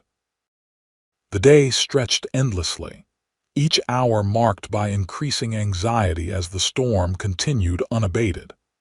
By late afternoon, with no sign of Tucker's party, even Mrs. Winters' stoic demeanor began to crack. "They should have been back by now," she said, peering out the window at the white wasteland beyond. "Or sent word somehow." Temperance was about to respond when the sound of hoofbeats in the yard sent them both rushing to the door. A single rider was dismounting, snow-covered and bulky in layers of clothing. "Remington!" Temperance cried, recognizing him despite his snow-crusted appearance. He stomped into the mudroom, shaking off snow like a great bear. "Caught the last train to Pahrump before they closed the line," he explained, his voice hoarse from the cold. "Hired a horse in town and rode through the worst of it to get here.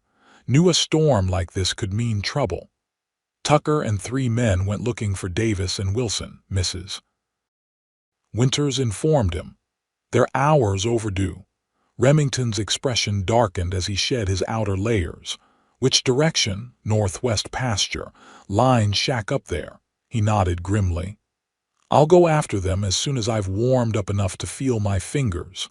"You can't," Temperance protested. "You've just come through the storm yourself. You need rest. 4 of my men are out in this blizzard," he cut her off, though not unkindly. "I won't sit by the fire while they might be freezing to death." She knew arguing was futile. Instead, she bustled about, bringing him hot coffee and food, helping him change into dry clothes, preparing supplies for his journey. All the while, fear gnawed at her, fear for the missing men, and now for Remington as well. As he prepared to leave, she followed him to the mudroom, her heart heavy with dread. "Please be careful," she said, unable to hide her concern. He paused in pulling on his gloves, his eyes meeting hers. "I will." He hesitated, then added softly, "I have a powerful reason to come back safely." The words hung between them, weighted with meaning. Impulsively, she stepped forward and pressed a kiss to his cheek. "See that you do." Surprise flickered across his face, followed by a warmth that had nothing to do with the fire or hot coffee. He squeezed her hand once, then turned and headed out into the storm. The hours that followed were the longest of Temperance's life. She moved restlessly between kitchen and parlor, alternating between practical tasks and anxious vigils at the window. Mrs. Winters, equally concerned, maintained a gruff optimism that didn't quite ring true. "Mr. Caldwell knows this land better than anyone," she assured Temperance. "If anyone can find them and bring them back, it's him." Night fell, bringing even colder temperatures but a slight lessening of the wind. Still no sign of the missing men. Temperance found herself returning again and again to Remington's study, drawing comfort from the familiar space where they had shared so many conversations. She picked up the Tennyson he had given her, finding solace in the familiar verses. It was well past midnight when she finally dozed off in one of the study chairs, the book open in her lap. A commotion outside startled her awake voices, the stamping of hooves, men calling for help. She rushed to the front door, heart pounding, to see Remington helping Tucker down from his horse.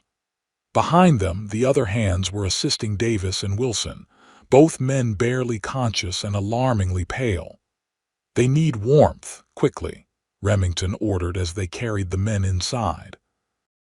"Temperance, hot water and blankets. Mrs. Winters, get that fire blazing."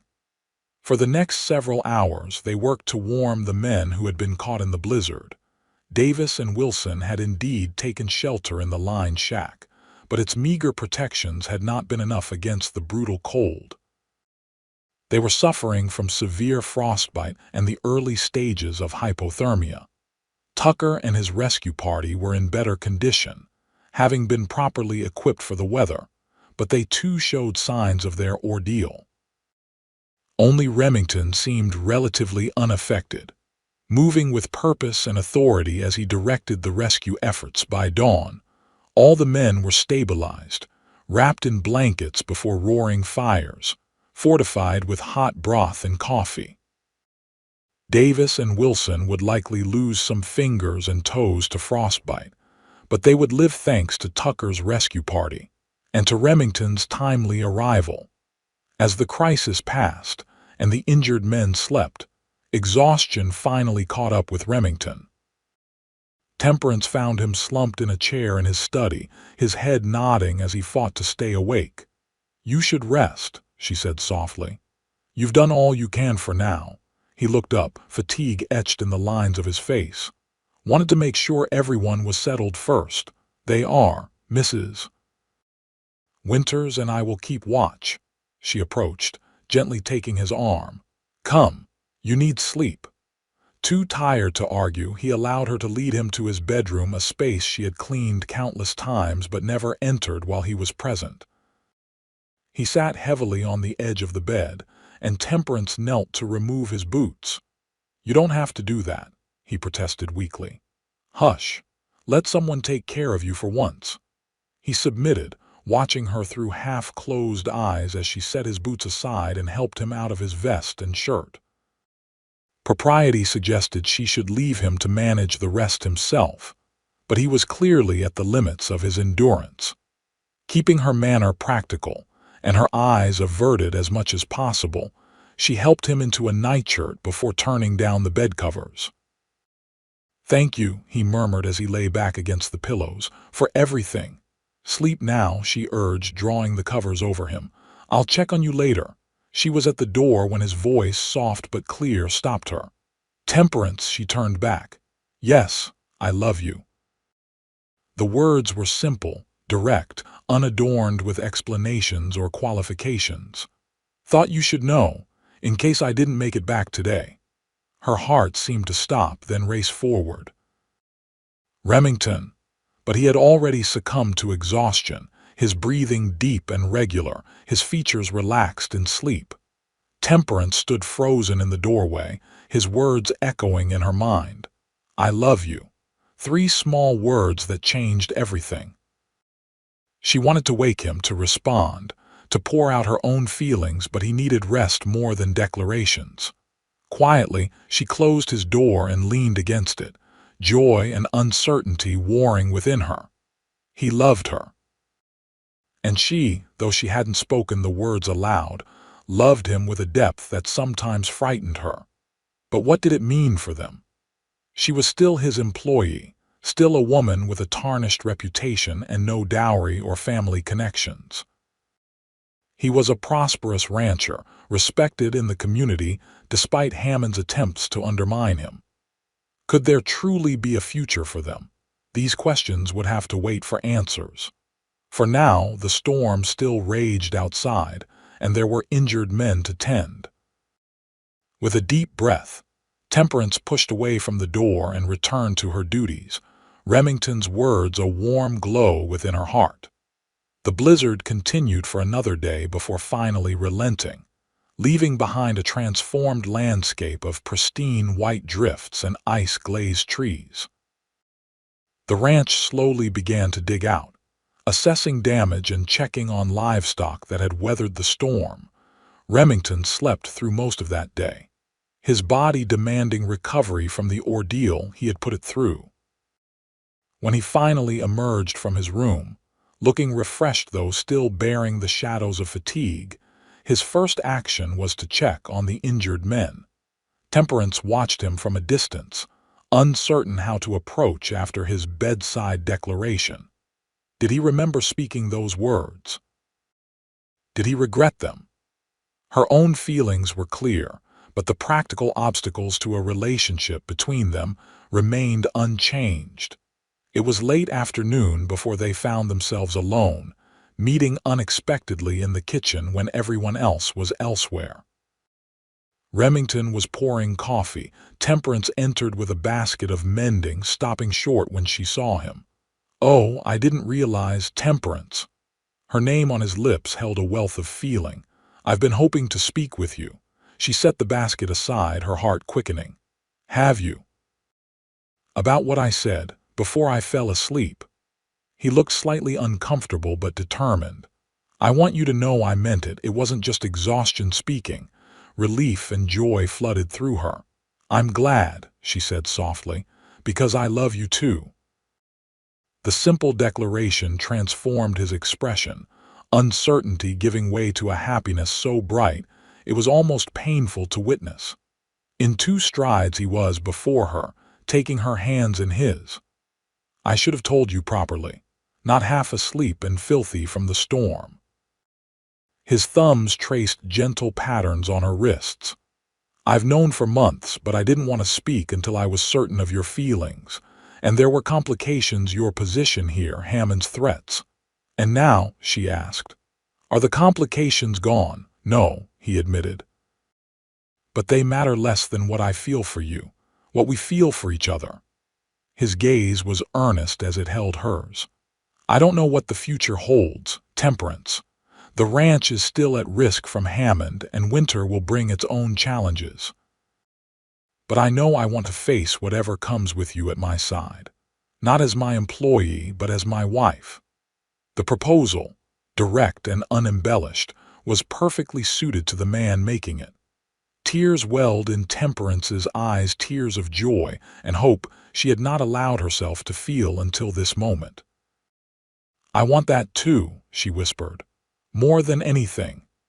He drew her into his arms then, his embrace tentative at first, then secure as she relaxed against him. When he lowered his head to kiss her, it felt like the culmination of a journey that had begun that dusty day in June when he'd found her standing alone on the streets of Pahrump. The kiss was gentle, reverent, a promise rather than a demand. Temperance had been kissed before, awkward, fumbling embraces from young men in Philadelphia, but never like this. This kiss spoke of home, of belonging, of a future they would build together. When they finally parted, his forehead resting against hers, she felt a sense of rightness that transcended all the practical concerns that had troubled her. "What will we tell the others?" she asked, practical even in her happiness. "The truth. That I've asked you to marry me and you've done me the great honor of accepting." He smiled, his eyes crinkling at the corners. "Mrs. Winters has been expecting this announcement for months." Temperance laughed softly. "Has she? She told me I was a fool if I let you get away." "One of the few times I've agreed with her completely." Their conversation was interrupted by the sound of approaching footsteps. They stepped apart. Though not hastily, they had nothing to hide, but old habits of propriety died hard. Tucker appeared in the doorway, his expression shifting from surprise to understanding as he took in their proximity and flushed faces. "Boss," he acknowledged with a nod. "Miss Neal. Sorry to interrupt, but thought you'd want to know Hammond's back." Sheriff Daniels just rode in with the news.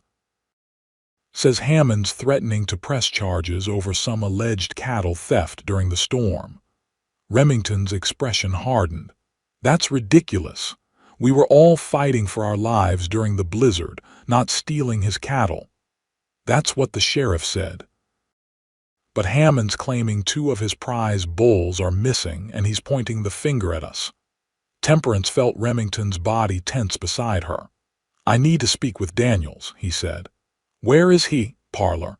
Mrs. Winters is giving him coffee. As Remington moved to leave, Temperance caught his arm. Don't let Hammond spoil this day, she said softly. Whatever he's planning, we'll face it together. His expression softened as he looked at her.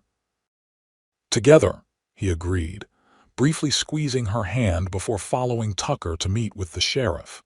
The news Sheriff Daniels brought was concerning but not immediately dire. Hammond was indeed making accusations, but without evidence, they remained just that, accusations. More troubling was the sheriff's report that Hammond had been drinking heavily since his return, making wild threats against Remington and the Rocking R.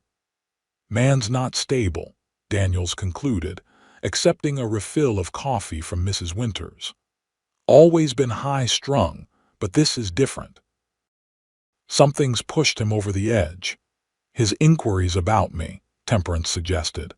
Did they yield anything he could use? Daniels looked uncomfortable. He's been showing a telegram around town. Won't say who sent it, but claims it proves Miss Neal here has a questionable past. Remington's jaw tightened. The accusations were false, as I'm sure your informant mentioned. Mentioned, Daniels agreed cautiously, but Hammond spinning it his own way, suggesting the Rocking R is harboring a woman of loose morals. He glanced apologetically at Temperance. His words, not mine, miss. Temperance felt heat rise to her face, not embarrassment, but anger. The headmaster made unwanted advances. I rejected them. His wife blamed me rather than him. That's the entire story. Makes no difference to Hammond. He's using it to try to discredit Caldwell. Daniels set his empty cup aside. There's more. Hammond's daughter left him, ran off with a cattle buyer from Texas. Word is Hammond blames you for that too, Caldwell. Says if you'd married her like he wanted, none of this would have happened. That's absurd, Remington said. I never encouraged Victoria Hammond's attentions. Man's not thinking straight, Daniels repeated. That's why I rode out here to warn you. Keep your men close to home for a while. Don't give Hammond any excuse to escalate this feud. After the sheriff left, Remington gathered his senior hands to explain the situation. Their loyalty was immediate and unequivocal. Hammond's always been a snake, Tucker summarized their collective opinion. But a rattler's most dangerous when cornered. Will keep sharp. That evening, when the ranch had settled for the night, Remington and Temperance retreated to his study, their private sanctuary where so many important conversations had taken place. Despite the tensions with Hammond, there was a new ease between them, the barriers of employer and employee finally dissolved. I'm sorry about Hammond's accusations, Remington said as they sat before the fire. You don't deserve to have your name dragged through the mud again. I've survived worse, she assured him. And this time I'm not alone. He took her hand, his thumb tracing her knuckles in a gesture that had quickly become familiar and cherished. No, you're not. Never again. He hesitated, then continued. I was thinking we might marry sooner rather than later. Before winter sets in completely. The judge who's reviewing our case against Hammond is also authorized to perform marriages. The suggestion took her by surprise. So soon? I thought perhaps in the spring. I see no reason to wait unless you do. His gaze was steady, searching. Hammond's threats aside, I know what I want. Who I want. And after nearly losing my life in that blizzard, I'm more aware than ever that time isn't guaranteed. Temperance considered this. A quick wedding wasn't what she'd envisioned as a girl dreaming of marriage. But those girlish dreams had faded long ago, replaced by the practical considerations of a woman who had learned that life rarely followed neat, predictable paths. And she loved him, deeply, completely, with a certainty that transcended conventional timelines and traditions. "Yes," she said simply. "As soon as it can be arranged." His smile was like the sun breaking through clouds. "You're certain?" "Completely." She smiled back, joy bubbling up within her. "Though Mrs. Winters may never forgive us for not giving her time to plan a proper wedding feast. She'll manage." He leaned forward to kiss her, a gentle, reverent touch that still held the wonder of novelty.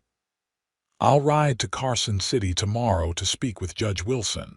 With luck, we could be married within the week." The following days passed in a flurry of preparations, the ranch's routine taking on a festive air despite the tensions with Hammond. Mrs. Winters, after initially lamenting the haste, threw herself into planning a wedding celebration that would make the most of their limited time and resources. The Hands, delighted by the news, contributed in their own ways, clearing snow from the yard for the outdoor feast, hunting game for the wedding dinner, even presenting Temperance with a beautifully carved wooden jewelry box as a collective gift. True to his word, Remington returned from Carson City with news that Judge Wilson would arrive in 3 days' time to perform the ceremony. He also brought a simple gold band for Temperance, not ornate, but solid and well-crafted, like the man who had chosen it. "It was my mother's," he explained as he slipped it onto her finger in the privacy of his study. "My father gave it to me before he died, said I should save it for when I found a woman worthy of it, someone with strength and kindness in equal measure." Temperance looked down at the ring, deeply moved by its significance. "I'm honored, Remington, truly. The honor is mine." He kissed her hand where the ring now rested. "My parents would have loved you." The day before the wedding, Temperance was in the kitchen with Mrs.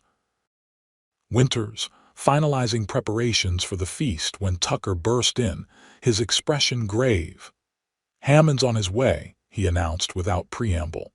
"Riding hard with 6 men. Armed." Remington, who had been discussing fence repairs with one of the hands in the dining room, appeared in the doorway. "How far out?" "Half hour, maybe less." Mason spotted them from the north ridge. "Get the men ready," Remington ordered. "No one fires unless fired upon, but I want everyone armed and visible, and send someone for Sheriff Daniels. He should know Hammond's making threats." As Tucker hurried to comply, Remington turned to Temperance, his expression grim but determined. "Stay inside with Mrs. Winters. If there's trouble, there won't be," she said firmly, refusing to entertain the possibility on the eve of their wedding. "Hammond may bluster, but he won't risk open violence, not with witnesses." Remington didn't look convinced. "Just the same, stay clear of windows and doors until this is resolved." He kissed her quickly, then strode out to join his men, leaving Temperance and Mrs. Winters to exchange worried glances. "Damned fool Hammond," the housekeeper muttered, aggressively kneading dough for the next day's bread. "Couldn't let well enough alone." "Will there be trouble?" Temperance asked, trying to keep her voice steady. Mrs. Winters's hands stilled. "Mr. Caldwell won't start anything. But Hammond, he's unstable, like the sheriff said, and unstable men with guns are unpredictable." She resumed her kneading. "Best say a prayer, Miss Neal."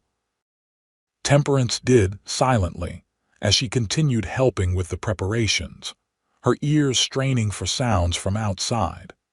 Eventually, she heard the approach of multiple horses, followed by Remington's voice, calm, authoritative though she couldn't make out his words. Another voice responded, louder, slurred, angry. "Hammond," she presumed. The exchange continued, voices rising and falling, occasionally punctuated by shouts from other men. Unable to bear the suspense, Temperance moved to the kitchen window, careful to stay partially concealed by the curtain as she peered out. The scene in the yard was tense. Remington stood on the porch, flanked by Tucker and several hands. Hammond and his men remained mounted, facing the house. Even from a distance, Temperance could see that Hammond was unsteady in his saddle, gesturing wildly as he spoke. "Ruined everything." Hammond's voice carried clearly now. "My land, my daughter, my reputation. Think you can take it all and get away with it, Caldwell?" "You're drunk, Hammond," Remington replied evenly. "Go home, sleep it off. Whatever grievances you think you have, this isn't the way to address them." "Grievances?" Hammond's voice rose to a shout. "You stole my water rights, turned my daughter against me. Now you're marrying that whore from Philadelphia." Remington's posture stiffened visibly. "That's enough, Hammond. Miss Neal is a lady, and tomorrow she'll be my wife. I won't have her name sullied by a drunk with a grudge." "Wife?" Hammond spat the word. "She bewitched you, like she bewitched that schoolmaster back east. Well, I won't stand for it. The rocking R should have been mine years ago, and by God, I'll see it mine before what happened next unfolded with terrible speed." Hammond reached for something at his waist, a flask, perhaps, or to emphasize a point, but in the heightened tension of the moment, one of his own men misinterpreted the gesture. A shot rang out, followed immediately by a fusillade from both sides. Temperance watched in horror as Remington fell back against the porch railing, clutching his shoulder. Tucker and the others returned fire, sending Hammond's men scattering in confusion. Hammond himself was thrown from his horse as it reared in panic, landing heavily in the churned snow of the yard. "Remington!"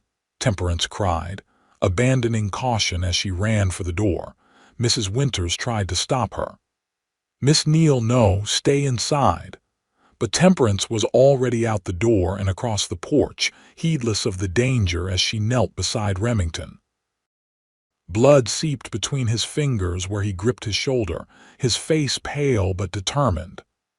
"I'm all right," he assured her, though the tightness of his voice belied the claim. "Just a graze." "Hammond," she followed his gaze to where Hammond lay unmoving in the yard, a growing stain of red spreading across the snow beneath him. Tucker was cautiously approaching the fallen man, his rifle still raised. "Dead," Tucker announced after a moment, his voice grim. "Took a bullet to the chest." Might have been one of his own men in the confusion. The shooting had stopped as suddenly as it had begun. Hammond's men, seeing their employer fallen, had retreated to a safe distance but hadn't fled. They looked uncertain, awaiting direction now that their leader was gone.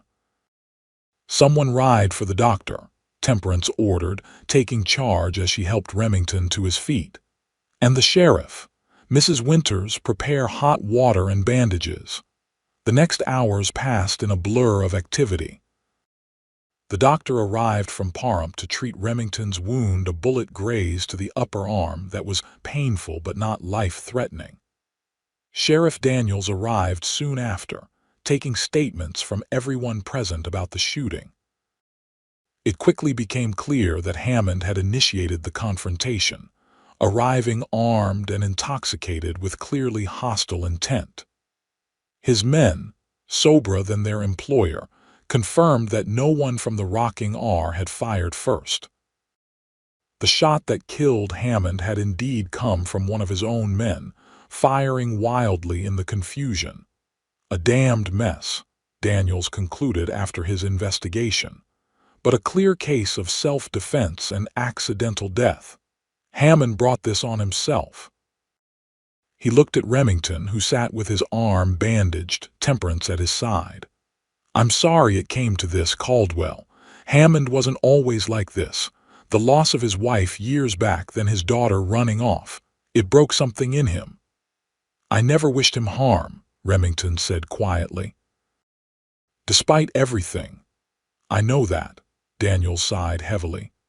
I'll need to take the body back to town, make a full report. Hammond's foreman seems level-headed enough. Said he'll keep the Flying H running until they determine who inherits.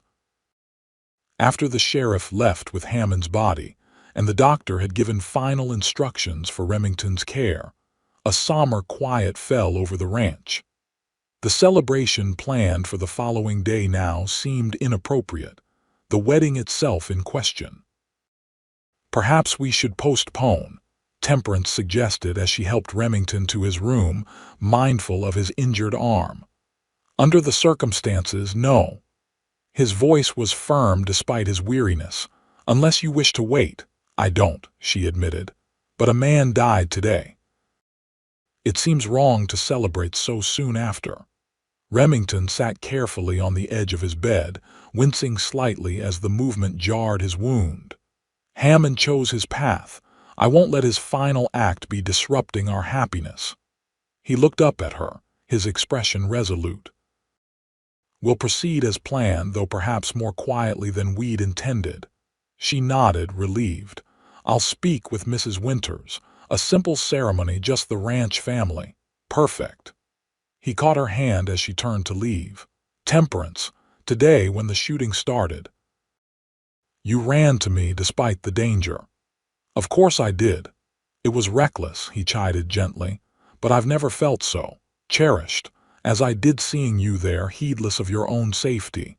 She smiled, touching his cheek. Get some rest. Tomorrow is a big day. The wedding took place the following afternoon, just as planned, though with a more subdued atmosphere than originally envisioned. Judge Wilson, informed of the previous day's events, kept the ceremony brief but meaningful. In the main parlor of the Rocking R with Mrs. Winters, Tucker, and the ranch hands as witnesses, Temperance Neal became Mrs. Remington Caldwell.